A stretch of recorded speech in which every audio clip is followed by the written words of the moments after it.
Good morning, comrades. You are listening to Good Morning Comrade, HIV 102.3 in New Orleans. Jeff here on the show. We have a very special guest, old pal. We have Patrick Shepard on the show. Patrick is the author of the piece in The Agitator, It's Still DSA. What's up, my dude? How you doing? Hey Jeff, long time no see. Thanks for inviting me on your show. I'm doing good. I'm living up in New York again these days, Nice. and yeah, wild times here. I don't know if you've been watching the news, but we have this mayor race on. Oh, It's we got to a talk about lot of that at least a fun. little bit. So, Yeah, we'll put a pin in that maybe for the end. yeah, and I like this, especially with all the drama that kind of dropped over the past 2 days, was very, very funny. It's been a wild ride, especially if you're a New Year's politics Yeah. sicko. It's like Christmas and New Year's rolled into one. Yeah, well, we'll save that for dessert. Let's eat our vegetables first. Patrick is the author of the piece It's Still DSA in The Agitator. He writes in the article, and I thought this was very funny. It's totally clear here that there was nothing good about being a leftist before 2015. It was a effing nightmare, actually. It was dreadful and hopeless period where the U.S. left had no penetration into the American political life. Leftists were defined by their totally inscrutable internal political conflicts and a self-destructive focus on political purity over power building. It goes on to say that essentially, the main sites of leftist congregation in the U.S. were brutally toxic online discussion forums and Facebook groups. And, just to sort of summarize the rest, we now have essentially an organization that is somewhat at least adjacent to the mainstream that has the ability to make impacts both in the sort of like political world and also in the kind of organizing world, building relationships with groups, organizing groups or unions or whatever. And I don't know, you want to talk about that? How DSA kind of went from where it was, which was sort of a book club in 2015 and before, to what it has become today? Yeah, absolutely. I mean, I'll tell you part of my motivation for writing this piece is it's to me it's a little biographical. Yeah. Because this is like the arc I experienced in my involvement with the US left. So maybe to understand where I'm coming from, I can talk about myself a little bit. Um but yeah, so I first of all, hey everybody, my name is Patrick Shepard. I'm by day I'm a union representative and negotiator, and uh, uh, I'm also a member of DSA. I've been a member since 2015. I'm a member of the Socialist Majority Caucus in DSA, which we can talk about a little bit. It is the caucus that the articles posted on the caucus's website in its blog. But yeah, And we'll I have a live. link to that, by the way, in on the show notes, just so that people if they want to read it, they can do so. Great, thank you, Jeff. But yeah, to maybe start at the start here. I grew up in Louisiana. I grew up in Baton Rouge. Moved to Florida, and it was around 2008, 2007, 2008. I went to Tallahassee for college, and I would say I became some kind of organized socialist leftist. At the time, I called myself an anarchist in around 2008. Yeah. Who Um, amongst us has not had at least a short anarchist period, right? yeah. I mean, especially in the South, I gotta say it's a thing. There's just such a lack of penetration of like the institutional left in the South. Yeah. So it's like, where do you have to start? You have the basically like this all seems wrong. I need a complete rejection of everything. You get Yeah, into it through culture, you get into it through music, yeah. through history. And if you read, you know, Wikipedia articles and become infatuated with the Spanish Civil War like I did, then you know, anarchism or anarcho-syndicalism, okay, this seems like the This is answer. the So I way. think like, Yeah. yeah, it's a good like on ramp, I think, starting place because people move towards what they have access to as far as ideas. Mhm. Um, but you know, so that's kind of where I started. In Tallahassee, I became an organized socialist. Um, you know, got very involved and started to lead a campus group on FSU's campus called the Center for Participant Education, which was kind of like the radical left wing student union at FSU. At the time, this organization was absolutely circling the drain. It was like on its way out. Myself and a dear friend of mine who is a you know at this time had a similar trajectory as me, but instead of going to the Wikipedia articles about the Spanish Civil War, he went to the Wikipedia articles about Lenin. Uh, so we had the anarchist and the Marxist Leninist, you know, 18-year-old kids. We Best friends. best friends, endlessly bickering, but with much love. Yeah. Many We such kind of took cases. many such cases. So we kind of took over this organization on FSU's campus, and it grew. And we found a lot of um, purchase, and we were very successful in kind of revitalizing it. And I'll tell you the difference that we made. We recognized early on that the problem with the culture of campus leftism or leftism in general at that time was so focused on lifestyle politics Mhm. and identity politics, to the point where you know it was much more of a club, like an insular club around culture, than it was any kind of discernible political organization. Mhm. You know, the people who were in charge at the time basically had the attitude is you must ride a bike. And if anyone remembers the mid late 2000s, many such cases, you must ride a bike and be vegan or F you. Yeah. Was like the culture. And you know, this is just it's self-defeating.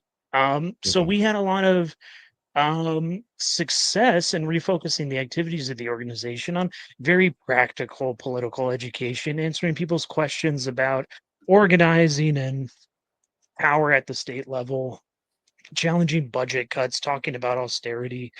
You know, this is also happening simultaneously with the 2008 financial collapse. Mhm. So a lot of people who even just before then weren't really thinking about politics all of a sudden found themselves with you know, their prospects in the future drying up, their current situation taking a nosedive, Mhm. and politics becomes very relevant very quickly. Yeah. But again, this problem, nobody in that place in time had the language to articulate like an organized party building, power building leftist perspective. The other thing I want to say, take away from those times is you know, being radicalized and joining like the proper left. We did a lot of traveling. We brought from Tallahassee like 20 people to the US Social Forum in Detroit at one point. We went to all these DNC and RNC protests, these like event style things. The protests that happen every year at Fort Benning in Georgia, School of the Mhm. Americas protests. We went to all these. And at that time, especially the kind of the immediate joining at that time, the immediate feeling you get is you're at it felt like The Sopranos all the time. You got in at the end of something, you know? Yeah. Like, every like, you're just haunted by, like, a former grandeur of what was Yeah. able to be organized, and you're kinda living in the ashes, like, really. Living in the ruins of Rome or something like that. Yeah, yeah, you're like one of those late emperors of Rome when they had, like, 3 or 4 a year, and you're like, Yeah. "Ah," you know? You know, when the you know, the Goths or whatever come in, they're like, "You know what? We're not even gonna kill you. We're just gonna, like, tell you to leave." Yeah, the Praetorian Guard just, like, appoints a new one, you know, whatever. Well, yeah. But, yeah, but I mean, I remember one time with this organization that we took over, we opened up a closet on campus that we didn't even know we had. This at a time where our general meetings would be like 3, 4, 5 people. We opened up a closet and we found banners that were big enough to cross the entire, 4-lane street up to the Capitol. Mhm. And it's like we don't even know enough people interested in these politics to hold this thing. And this was like Yeah, deployed at some point, and it was deployed during the anti-Iraq war protest era, yeah. which, Which was a major surge. Yeah, which was a major surge, but also the collapse of that moment also brought with it into the vortex so much left organizational capacity. yeah, Organizations closed, like, it was really, I don't know, it's like an extinction level event if you look at the fossil record of leftist yeah, movements. So, by the time I got there in 2008, the collapse had already occurred, and this is kind of the world we were living in. yeah. Um, And then so we get from there, not to jump ahead too much, we get an object lesson, I think, when it comes to things like Occupy Wall Street, of what a moment can make possible on the upside, and then also on the downside, the inability of that moment to, you didn't really have anybody that was up to the task of right, taking the lead. It was almost like it was the perfect project in a lot of ways. Occupy Wall Street, I mean, the product, rather, I guess I should say, of that era of leftism, or socialism, or it's not even necessarily that. Just this complete incoherent and structureless, complete incoherent and sort of structureless moment where people sort of had this somewhat of a consciousness, or at least a recognition that something is wrong and somebody's got to do something, and the rest of it, oh, let's just go to this freaking park or whatever, and that's the whole deal, right, you know. And I'm not trying to absolutely, be, provocative or nasty. That was a moment that I sort of like, oh, okay, people are actually going to do something here. And in the pity of it all is that there was no actual, there was no object or instrument to aim that at the strategic target. It was just a very sloppy kind of like bomb. absolutely, absolutely. I mean, to understand how the left in the U.S., like such that it was interacted with Occupy Wall Street, you can understand what was going on. And I mentioned this in the article. The main points, the main kind of places where uh, the left in the U.S. kind of cohered, like self-identified itself, like had conversations.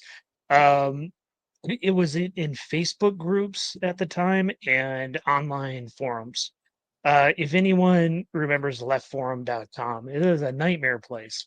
Like all the like early or late aughts, forum culture, Mm. except with people with different leftist tendency avatars, just being as cruel as possible to each other, A day in and tradition day out. that lives on today, by the way, on places Yeah, like Twitter or whatever. yeah, it does. But it was relegated to these kind of online forums. Every once in a while there'd be kind of like a moment that occurs. Everyone kind of throws their hat in the ring to be like, either we caused this or we got to get in there and kind of co-opt this and push them toward our line, was kind of the orientation to these things. Now, Occupy Wall Street was interesting because no one was able to do that. Mhm. Kind of the formlessness I think a lot of people saw was the point.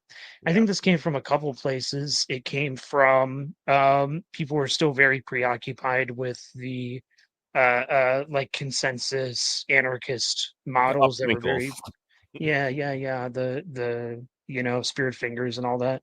Well, I was too. Okay, I'm not calling anybody out.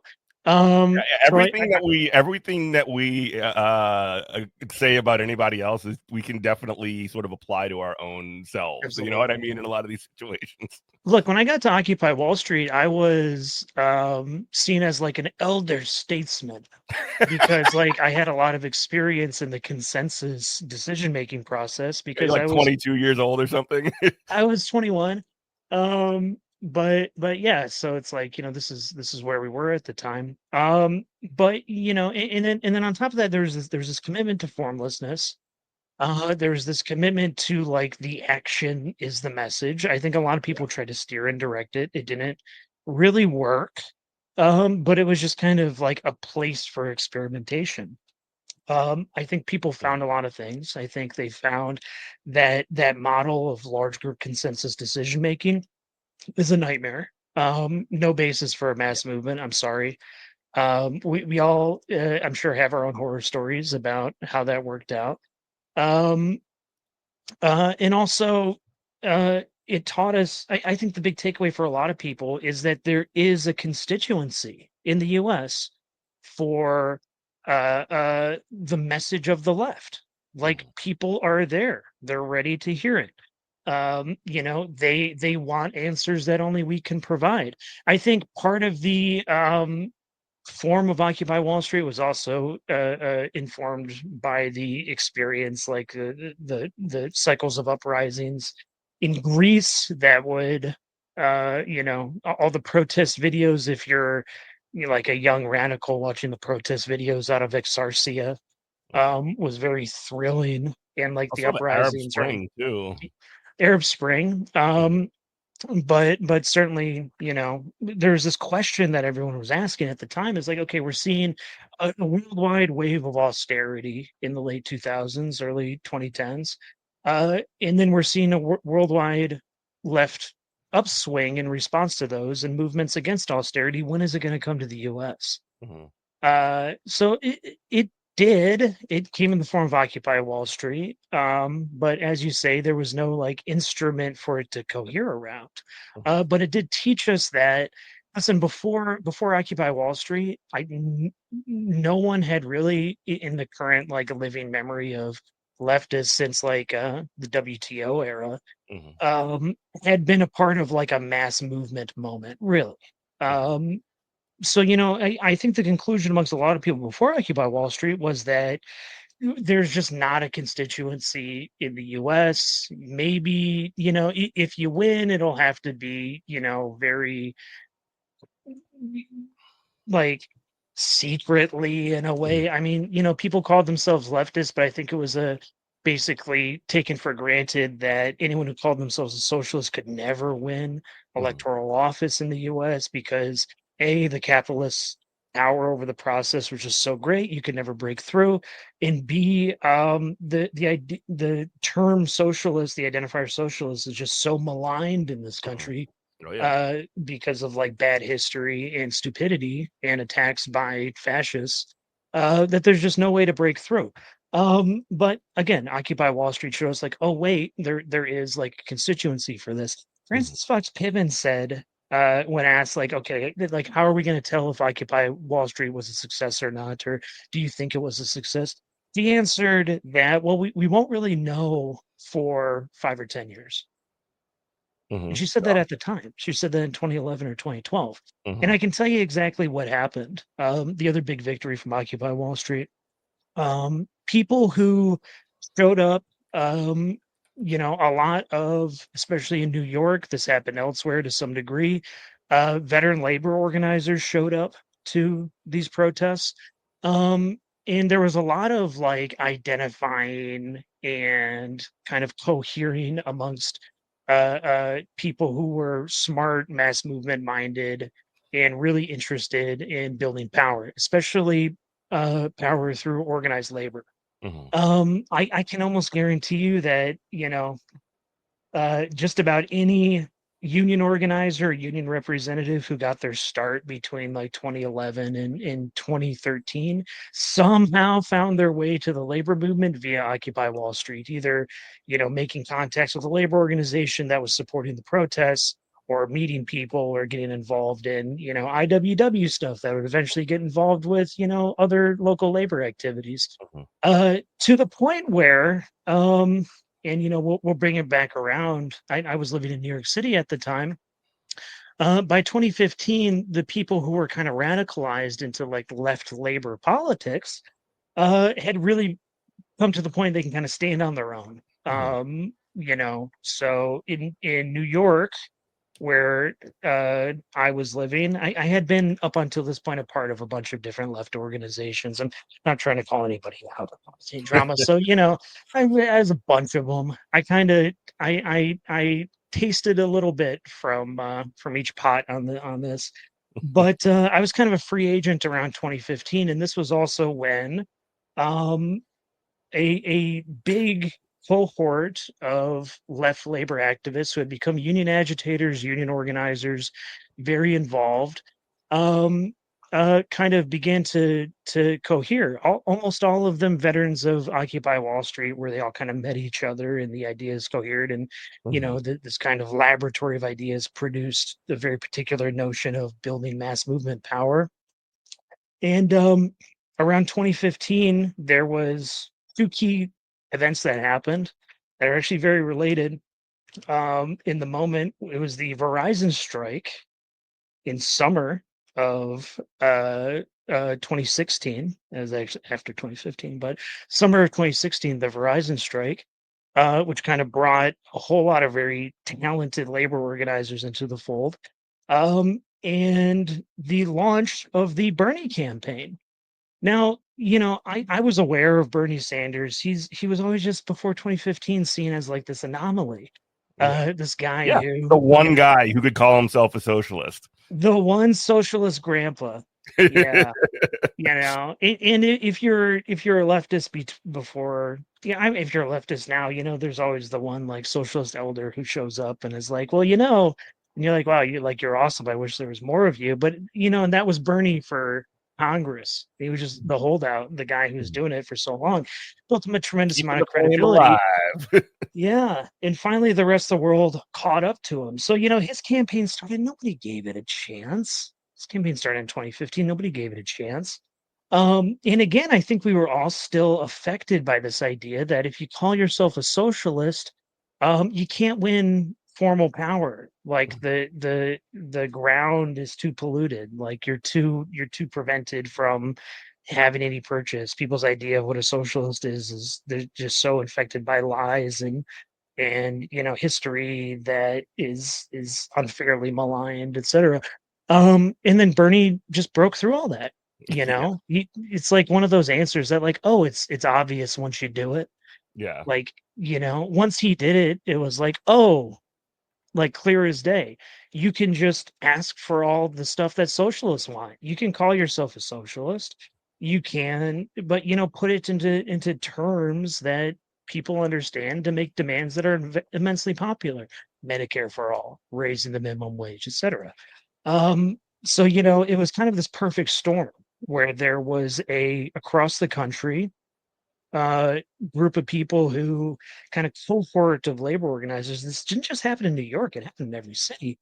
Cohort of labor organizers who had become politicized through Occupy Wall Street, had had some time to build experience and skill, and then the Bernie campaign hit. So now you have all these people like on the street engaging in mass political mobilization, and it took off. It was like a proof positive on the concept. Um, Yeah. so that this is what we found. Um, yeah.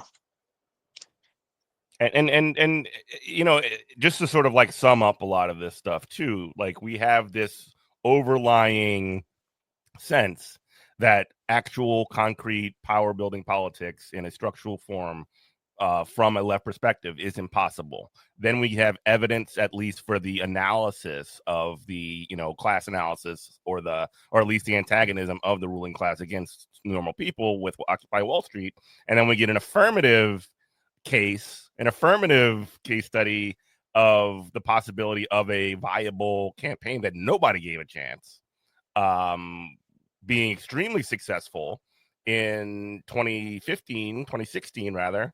And so now we're essentially sort of seeing that there are possibilities that are coming. And then really, I don't know how this happened, but there was somehow a conversion of a lot of the sort of kind of key core supporters of the Sanders campaign in 2016 to DSA becoming the sort of the vehicle, I guess, to go after that. You want to talk about that a little bit?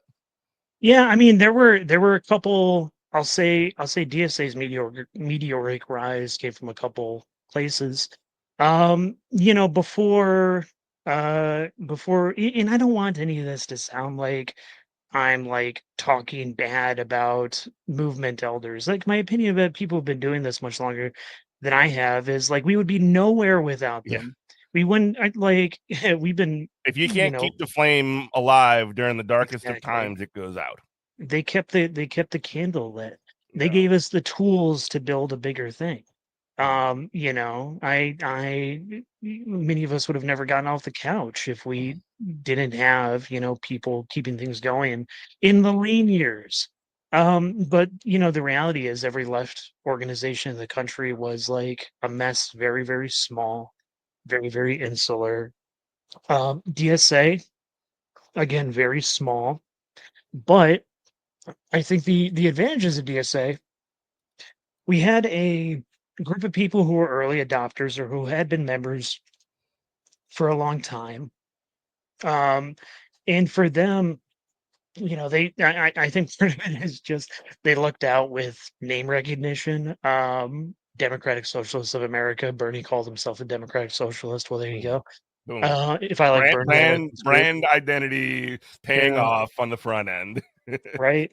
There was a group of especially like younger, a bit more, especially on international questions, like a bit more, I don't know, the left-right dichotomy within a group Mhm. that's already left is like fraught, but Yeah. left on international questions. This Oh was the my group that god. was like pushing for DSA to leave the Socialist International. Mhm. And this group was very inspired by Corbyn's movement in the UK. One of the early DSA proto caucuses was called Momentum, Yeah. which is also the name of the faction, Jeremy Corbyn's faction within the UK Labour Party. Mhm. That's not a mistake. No, So it's not. there was a group kind of agitating for DSA to adopt a different orientation, more internationalism, more mass movement building, convinced that they could do it. So, the track was being set there. I joined at the 2015 Christmas party in New York, which was like a very nice little shindig. There were, I don't know, maybe a couple dozen people there at the New York office for DSA, and I joined because I knew a couple excellent labor organizers. Part of the cohort I mentioned earlier, Mhm. Occupy Wall Street, radicalized people who got into the labor movement through Occupy Wall Street, then joined DSA because they saw it as a place to build. This small group recruited me. I recruited others. By the time the Verizon strike hit, I think a lot of people kind of got together and was like, we need an organization to coordinate through. And the Mhm. pick was DSA. It was not doctrinaire, Mhm. not dogmatic, not a big tent. Draw a line there. We could talk about what that means. I think a lot of people call it a big tent, but I think I would lovingly push back on that.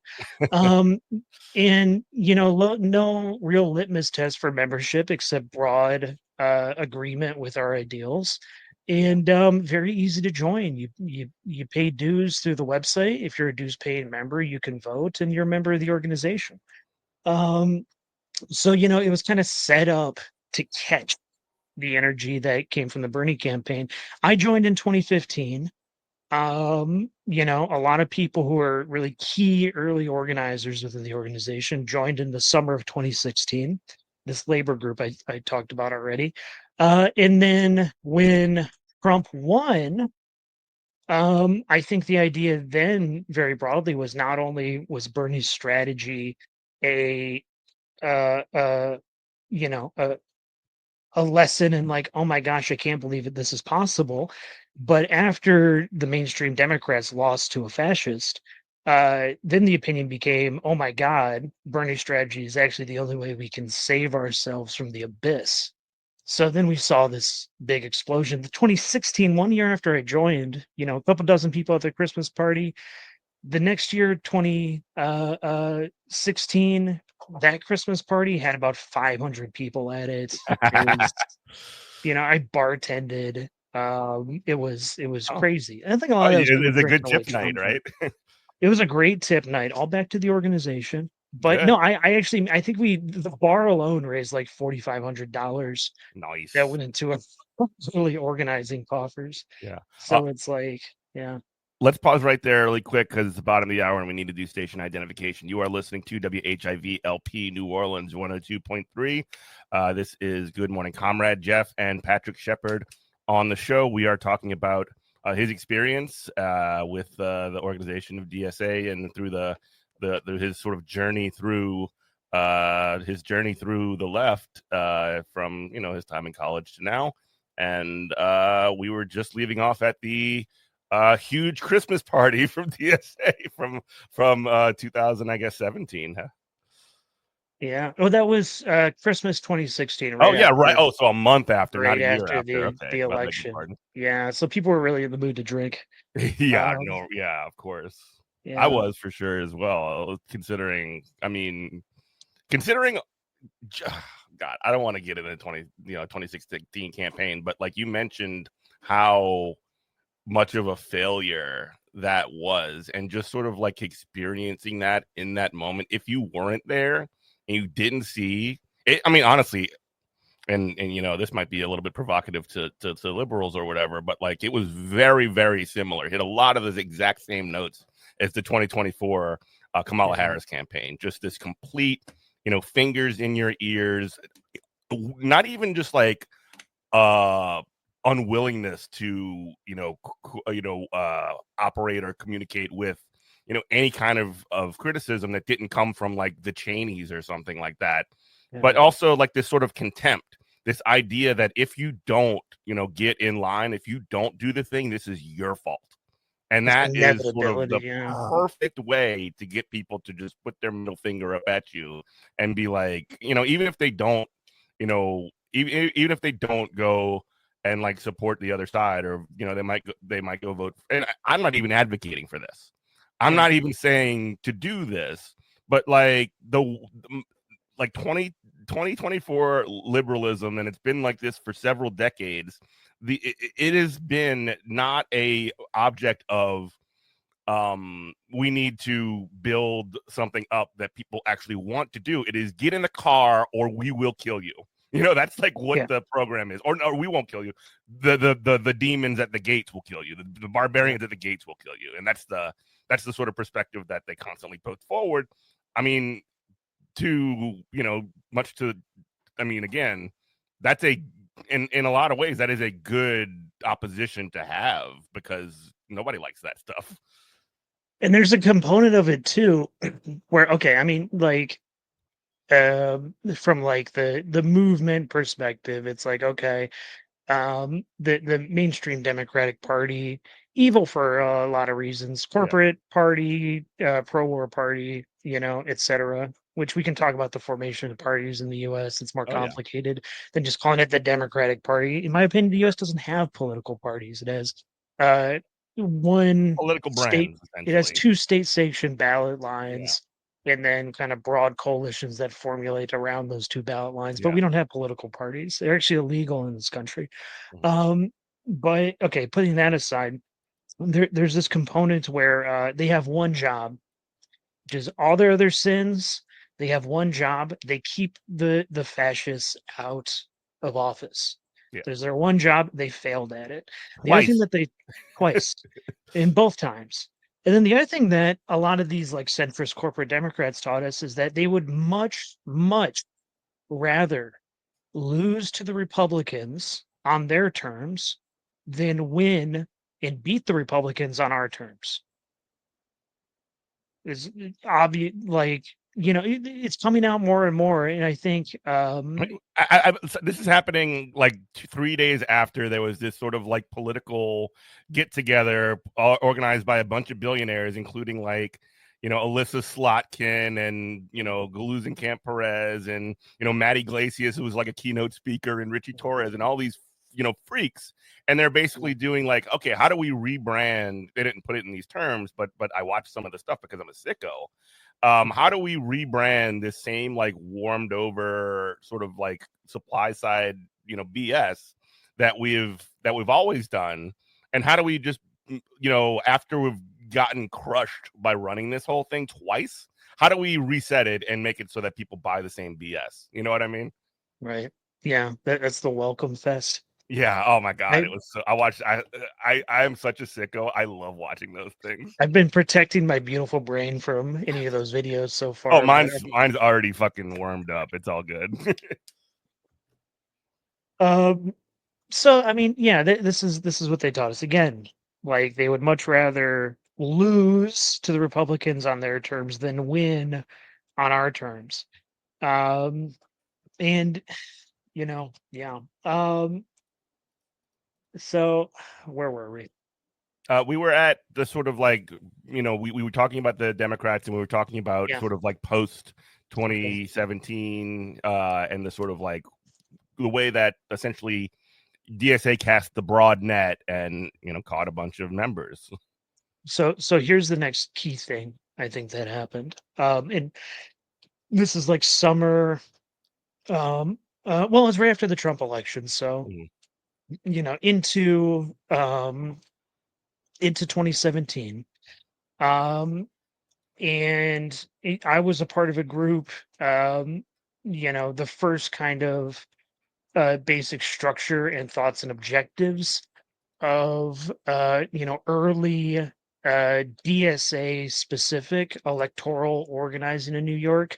I wrote like my original thoughts about things on a cocktail napkin, getting drunk after the Trump victory, just furiously thinking and writing things down. I think a lot of people were in meetings like that Mhm. after this. But what would happen is that there was other like attempts at small socialist power building, electoral power building efforts in New York City before that.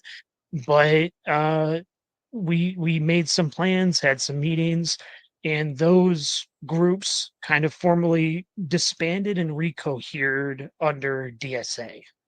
Mhm. So we saw a lot of people who are like, we want to run a city council member who's a socialist, and in an area we think we can actually win. We haven't won any of these yet. It'll still be proof of concept to have someone who calls themselves a socialist and be a movement candidate, win a local election with small dollar donations driven by a volunteer mass mobilization campaign. Um, so we recohered under DSA, formed our like electoral working group in New York, and then started our first efforts. And then it would be the next year. Rewind real quick. Some of our objectives early on are that we need to build our own infrastructure. This is something that we learned through Bernie. We need our own lists. We need our own turnout capabilities. We need to not rely on consultants. So much of the maladies of the Democratic Party are directly, tied back to the super reliance on consultants. It's a multi-billion dollar industry of For the consultants dumbest who ideas imaginable too. dumbest It's ideas incredible. imaginable. Also, these people gatekeep the very practical skills that you need.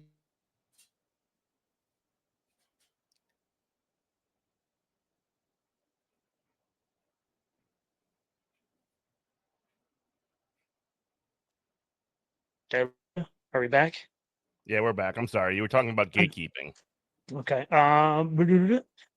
Also, they're gatekeepers. This consulting class, they when you run an election, you need a whole lot of like skills. You need knowledge about how to run a treasury, knowledge about how to file periodic reports, knowledge of how to get petitions signed.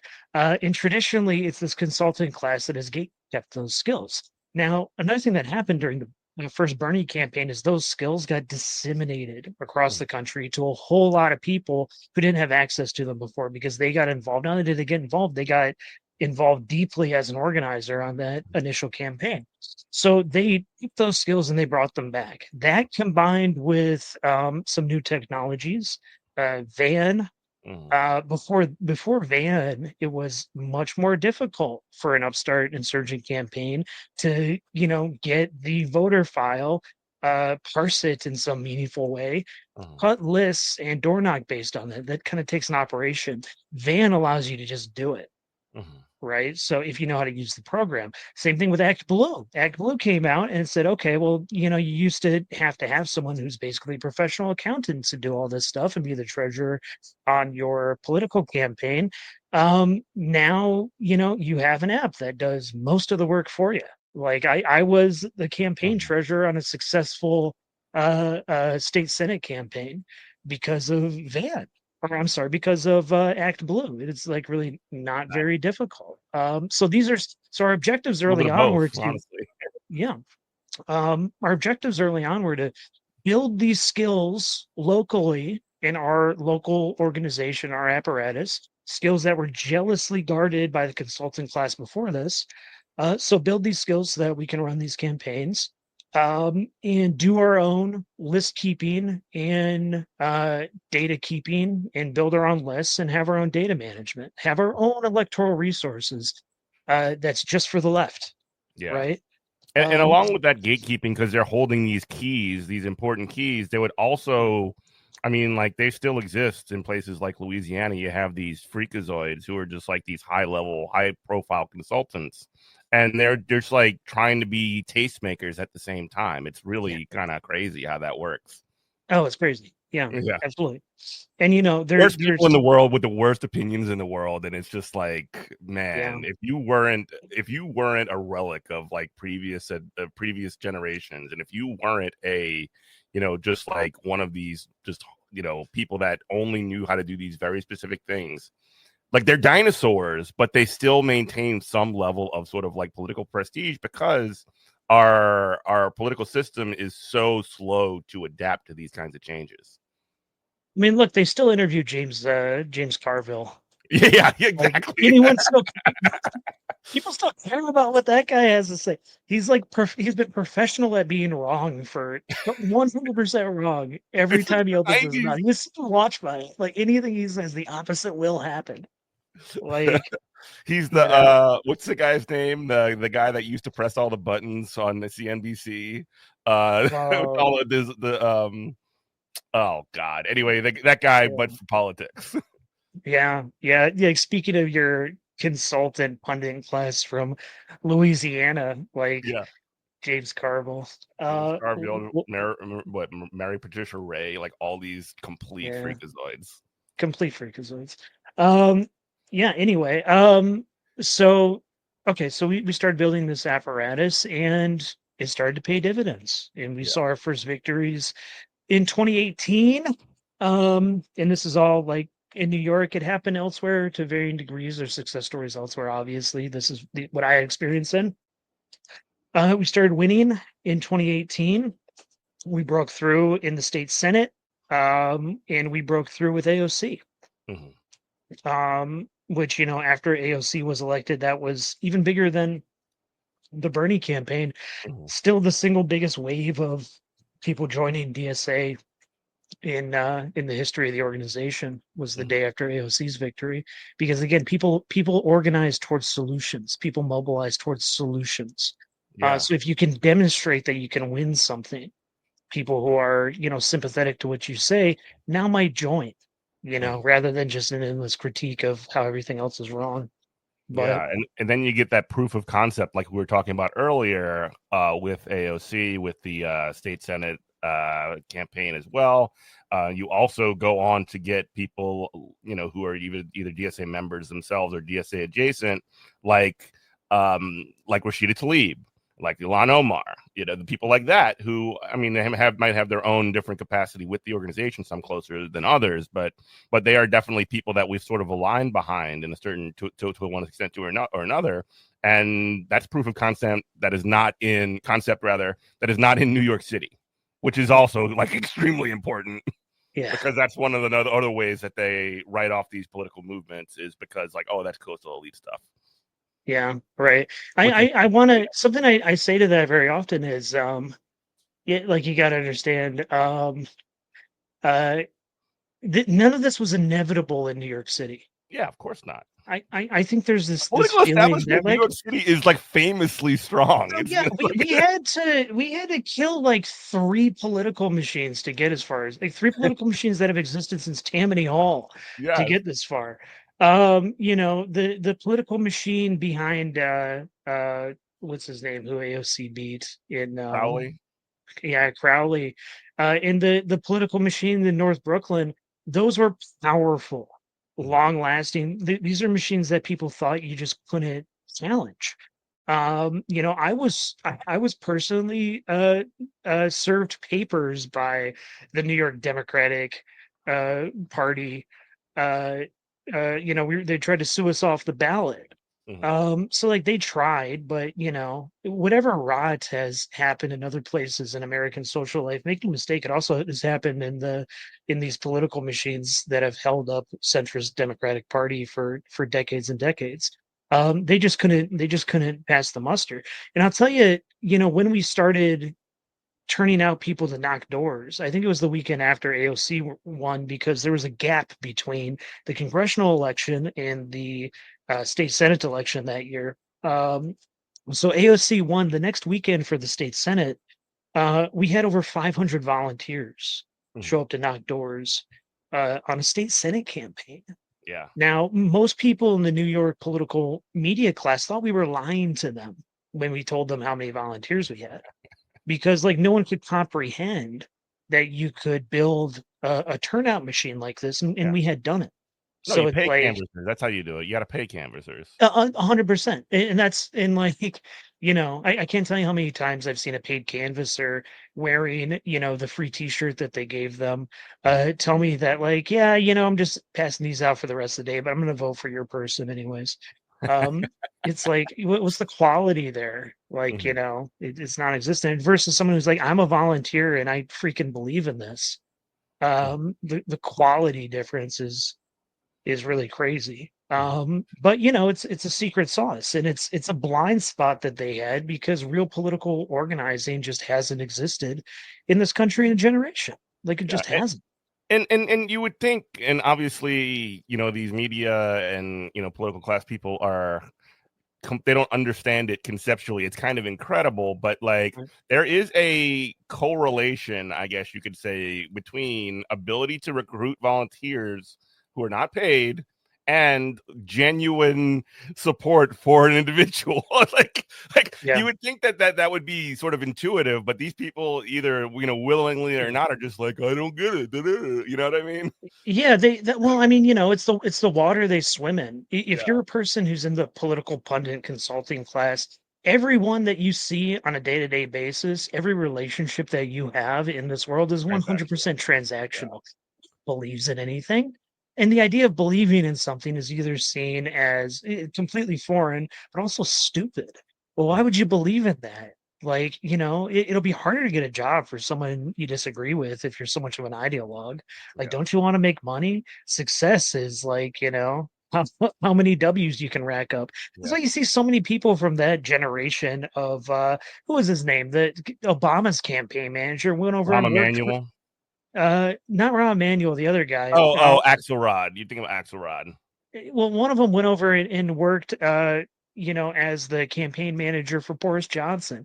Went over and worked Okay. for the Hillary. It's like it's just Okay.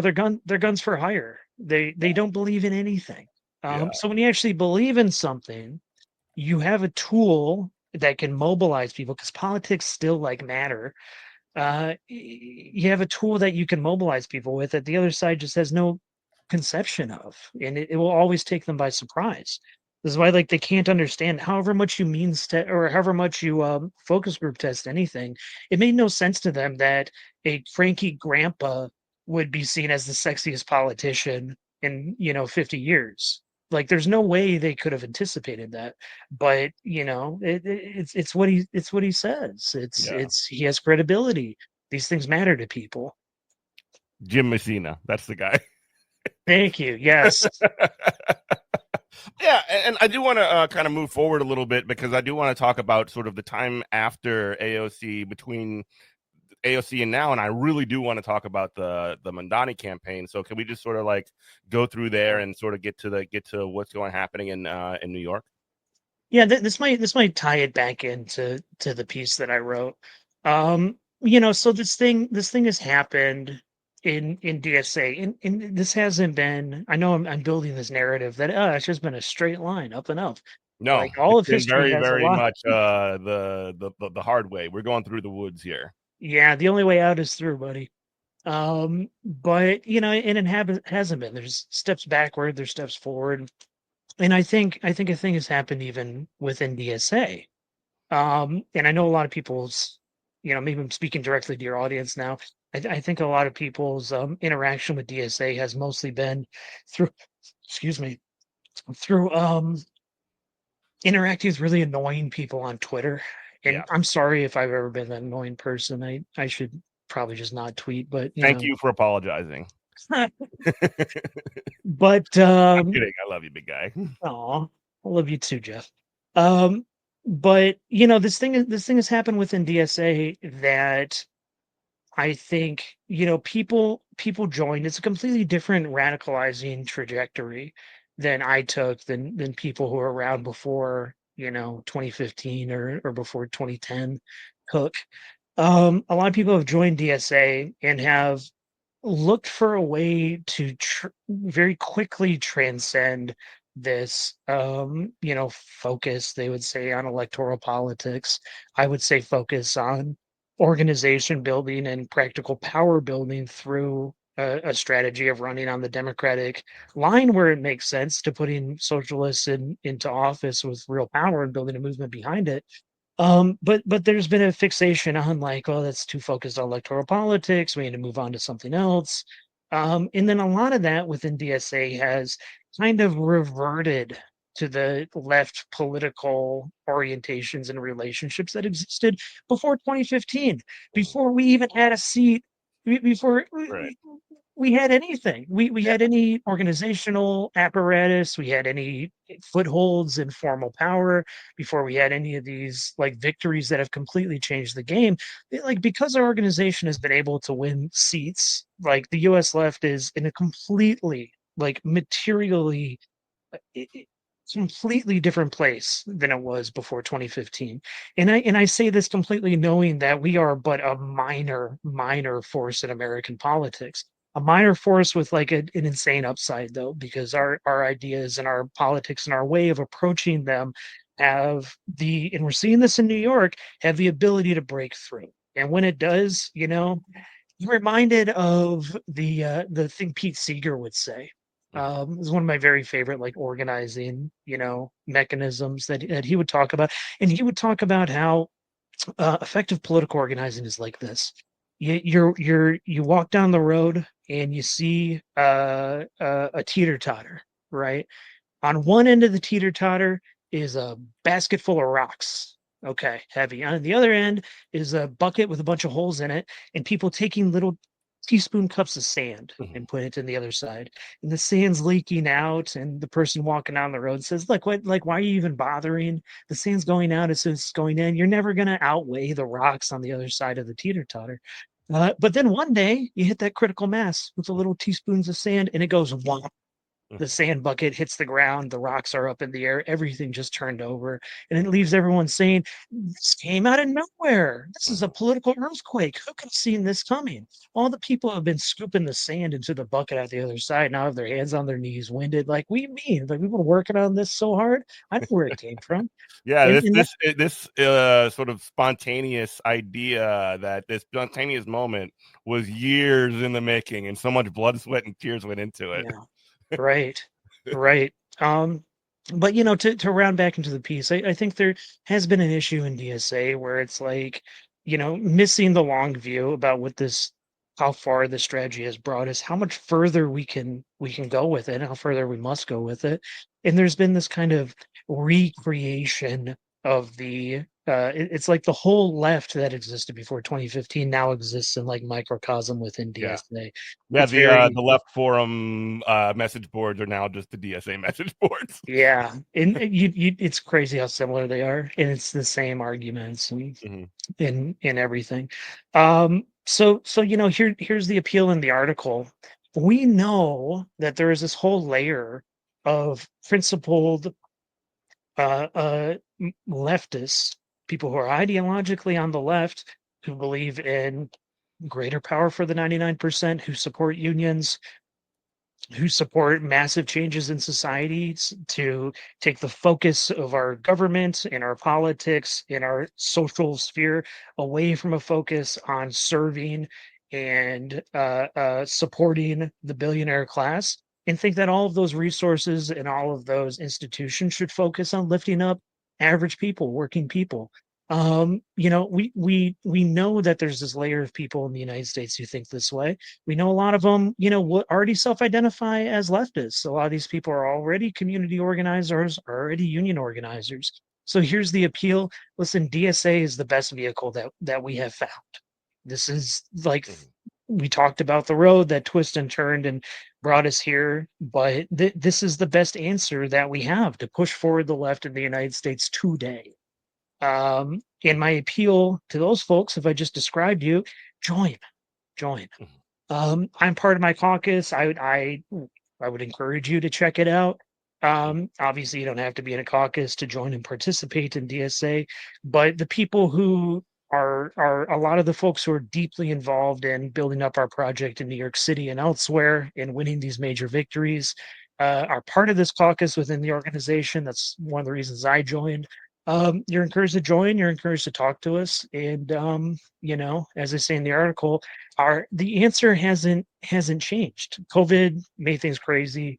The Democratic Party going full bore on supporting, aiding, abetting, and arming a genocide, Yeah. has thrown things into disarray. But don't let hopelessness creep up on you. Hopelessness is a tool of the oppressor. It is a tool of the working of the One of ruling their most class. effective tools, quite frankly. Absolutely, it is. The best answer we have now to organize for working class power in this country, proven and still moving, and has a huge upside, huge amount of power we can get through this strategy. It's still DSA. Mhm. Like you're encouraged to join. Yeah. Well, I guess we can sort of leave it there. Do you want to just say a quick word in the last 2 minutes about Zoran campaign? It's so exciting to see things that are happening right now. You're in New York City. Just really quickly, can you just kind of drop in a minute on that? Yeah, I mean it's the energy is palpable. You Yeah. can't go anywhere without seeing Zoran signs. He's peaking, he's breaking through. Yeah, I'm And really mad at you guys for getting my hopes up. You know what I mean? Like, why yeah, do you do this to me? yeah, Now right. you got Keep to doing it deliver. too. Yeah. Um, but again, this is like you can't again the Zoran campaign again, the long view, the a lot of people with the little teacups of sand. You got to understand this didn't come from nowhere. This is the culmination of about a decade Mhm, of hardcore on the ground organizing. mhm. This is organizing that has brought a socialist caucus to New York State politics. Yep. This is the organizing that has brought New York City Council members into City Hall here. This is the organizing that has done things like pass the Building Public Renewables Act that passed a resolution through the City Council officially condemning the U.S. blockade on Cuba, Mhm, that has, made a viable left bloc in New York politics from the city to the state. And then, the project that is now Zoran, is a member, like in many ways came up through the organization. Really an excellent, talented individual. And the people helping to run the campaign came up through this effort to take the ability to run campaigns away from the consulting class and put them in the hands of, working class activists on the ground and organizers on the ground. And this is all coming to a head right now. Again, this didn't come from nowhere. People cool. have been working, and not just DSA. DSA has been a part of this. It's been, my political home and DSA members. This has been a project that's been near and dear to them. But this has been a project that's been underway for over a decade now. And you know, let's see what happens. Cool. Well, Patrick, Thank you so much, Patrick Shep. You can follow him at Patrick T. Shep on the social media. You can also on the Everything app, Twitch, Twitter, the Everything app. But yeah, thanks so much for coming on the show, Patrick. We're gonna have you back on sometime in the future, but really appreciate talking with you and always good seeing you.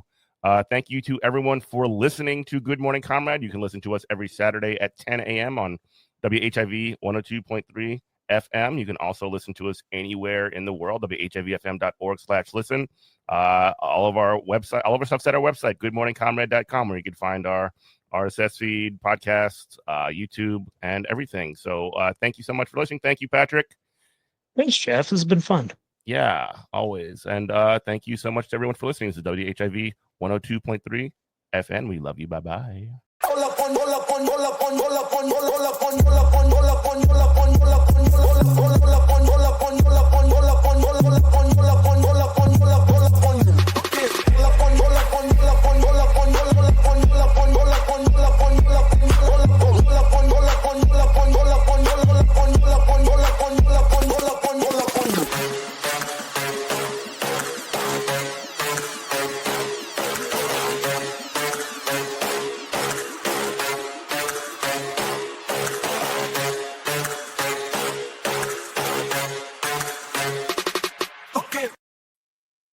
Thanks, man.